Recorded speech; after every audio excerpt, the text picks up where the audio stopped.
la forma de los negocios jurídicos. Una vez que hemos comprendido qué es un negocio jurídico, cuáles son los elementos de la existencia y cuáles son sus requisitos de validez, resulta necesario analizar otro aspecto fundamental, la forma. Cuando hablamos de la forma de los negocios jurídicos, nos referimos a la manera en que la voluntad de las personas se exterioriza y se hace perceptible para los demás. ¿Cómo se da a conocer, no? En otras palabras, es la forma en que el medio mediante el cual la persona comunica jurídicamente su intención de obligarse. A simple vista, podría parecer un tema sencillo, ¿no? Pero en realidad tiene una enorme importancia en la práctica. Pensamos por un momento en lo siguiente. Si una persona afirma haber comprado una casa y otra niega haberla vendido, ¿cómo podría demostrarse quién tiene razón? Precisamente para evitar que este tipo de conflictos exista, debe haber formalidades jurídicas. La forma cumple una función de seguridad jurídica que busca proteger a las personas, ¿no? Porque permite acreditar la existencia de los negocios jurídicos y conocer con claridad quién tiene los derechos y quién tiene las obligaciones asumidas por las partes. En el artículo 1978 del Código Civil que establece el Estado de Coahuila, nos viene a decir un principio muy importante conocido como libertad de forma. Aquí, este artículo señala que las personas se obligan en la forma y en términos que quisieran hacerlo y que por regla general, perdón, para la validez de los negocios jurídicos no se requieren formalidades especiales, salvo lo que dicte la ley expresamente disponga otra cosa. Esto significa en el derecho civil, la regla general es la libertad. Las personas pueden celebrar nuevamente o numerosas negocios jurídicos sin necesidad de documentos especiales o formalidades complicadas. Por ejemplo, cuando una persona compra una botella de agua en una tienda de conveniencia, no firma un contrato. Sin embargo, un negocio jurídico perfectamente válido. La voluntad del comprador consiste en adquirir el producto y la voluntad del vendedor consiste en transmitir su propiedad a cambio del pago del precio. Todo esto ocurre en cuestión de segundos. Sin embargo, existen situaciones donde la ley exige mayores formalidades. Aquí surge una pregunta interesante. ¿Por qué algunos negocios jurídicos requieren formalidades y otros no? La respuesta se encuentra en la importancia económica y social del acto.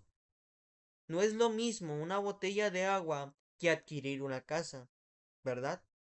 La compra de un inmueble representa una operación de gran trascendencia económica y por ello es importante. El legislador considera necesario establecer mecanismos para que se otorgue una mayor certeza jurídica de que tal acto se ha concretado.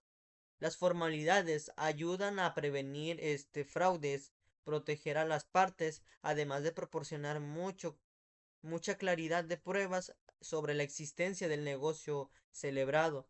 Por ello, la razón del artículo 1979 que establece que la ley exige determinables formas sobre el negocio jurídico no será válido mientras no se reúnen ciertos requisitos.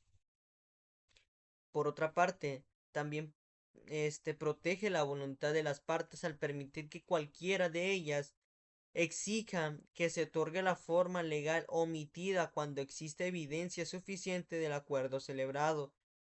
Esto demuestra que para el derecho civil la voluntad sigue siendo fundamental, pero también reconoce la importancia de la seguridad jurídica. De acuerdo con la disposición del artículo 1980, regula además de la firma de los documentos, la firma tiene una función muy importante porque permite identificar a las personas la que manifiesta su voluntad y asumir la responsabilidad correspondiente. Cuando una persona no sabe o no puede firmar, la ley permite que otra persona firme a ruego. siempre que se cumplan determinadas condiciones que garanticen la autenticidad del acto. Por otra parte, de acuerdo con la disposición del artículo 1981, contempla la notificación de los documentos ante autoridades competentes, perdón.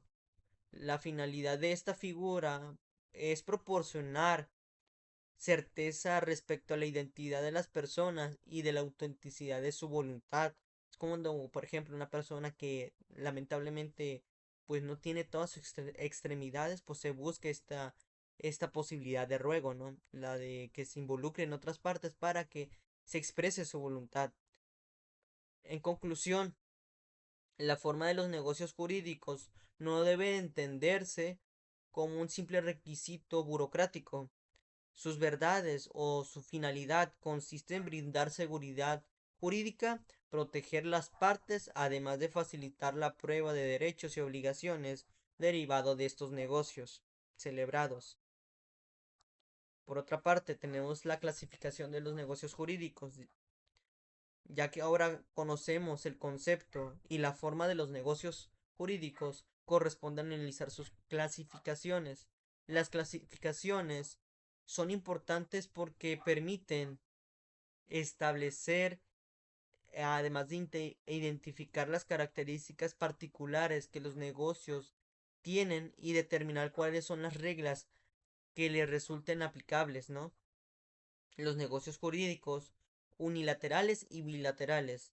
De acuerdo con el artículo 1982 del Código Civil, se establecen como negocios jurídicos unilaterales y bilaterales aquellos que pueden ser, que requieren únicamente, perdón, la voluntad de una persona para producir efectos jurídicos.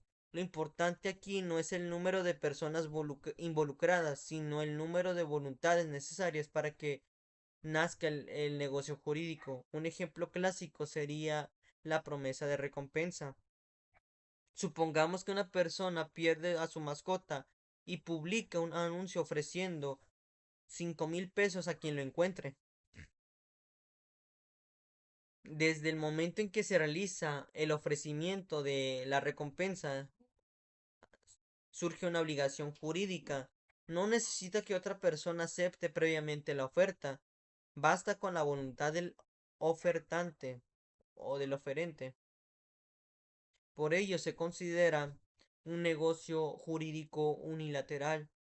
Por otro lado, los negocios jurídicos bilaterales requieren el consentimiento de dos partes. El mejor ejemplo es la compraventa. Para que exista una compraventa se necesita que una persona quiera vender y que otra quiera comprar. Si una de esas voluntades falta, el negocio jurídicamente simplemente no existe. La mayoría de los contratos que celebramos diariamente son negocios jurídicos bilaterales, negocios consensuales formales y solemnes. ¿Qué son estos? De acuerdo con el artículo 1983 del Código Civil, se establece la clasificación muy importante. Los negocios consensuales son aquellos que se perfeccionan mediante el simple consentimiento de las partes. Esto significa que el acuerdo de voluntades para que el negocio jurídico exista y produzca efectos. Por ejemplo,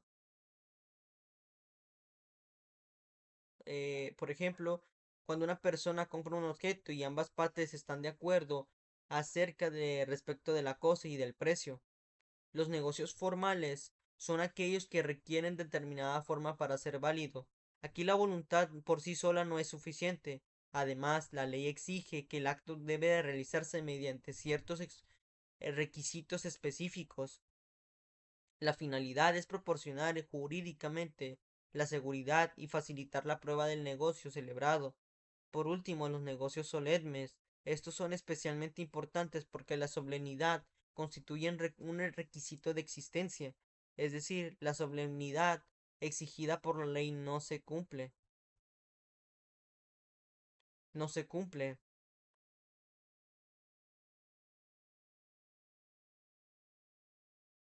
Más bien, el negocio jurídico ni siquiera llega a ser o a existir jurídicamente, Por ello, los negocios jurídicos, o los negocios solemnes, perdón, representan la categoría más rigurosa o un poco entendible de esta clasificación. Los negocios reales. ¿Qué son los negocios reales? Eh, es otra parte reconocida por el Código Civil, como lo hemos dicho. En estos casos, el simple acuerdo de voluntades no basta. Además, no es necesaria la entrega material de la cosa para que el negocio pueda perfeccionarse. La razón es la propia naturaleza del negocio. Exige una transmisión efectiva del tren del objeto de la relación jurídica. Por ello, de estos negocios se perfecciona mediante la entrega. Negocios instantáneos. Los negocios instantáneos son aquellos cuyos efectos se producen y se agotan en un solo momento. Un ejemplo sencillo ocurre cuando una persona compra un producto en una tienda, ya sea una botella de agua, un pan, no sé, se paga el precio, ¿no? Se recibe el bien y las obligaciones que quedan cumplidas prácticamente de manera inmediata. Por esta razón reciben el nombre de instantáneos. Ahora, los negocios de trato sucesivo. En contraste, los negocios de trato sucesivo producen efectos de manera continua a lo largo del tiempo. Las obligaciones se cumplen en un solo momento, sino que se desarrollan durante el periodo determinado. El contrato de arrendamiento constituye una excelencia en ejemplo. Mm, Mes tras mes, el arrendatario paga la renta y el arrendador permite el uso y disfrute del inmueble. Las obligaciones permanecen vigentes durante toda la duración del contrato. Por ello se considera un negocio de trato sucesivo, negocio de ejecución diferida. Finalmente encontramos el negocio de ejecución diferida. En ellos el acuerdo se celebra en momento determinado, pero su cumplimiento, perdón, se pospone para una fecha futura. Por ejemplo, una persona que quiere celebrar hoy un contrato para adquirir un vehículo que será entregado dentro de varios meses. El negocio jurídico ya existe, pero la ejecución de las obligaciones se realizará posteriormente. Esta clasificación resulta muy útil porque podemos comprender la forma en que los negocios jurídicos producen los efectos y las distintas consecuencias que pueden derivarse de ello. Y con esto damos el cierre a este video. Muchas gracias por ver. Nos vemos hasta otro video. Bye.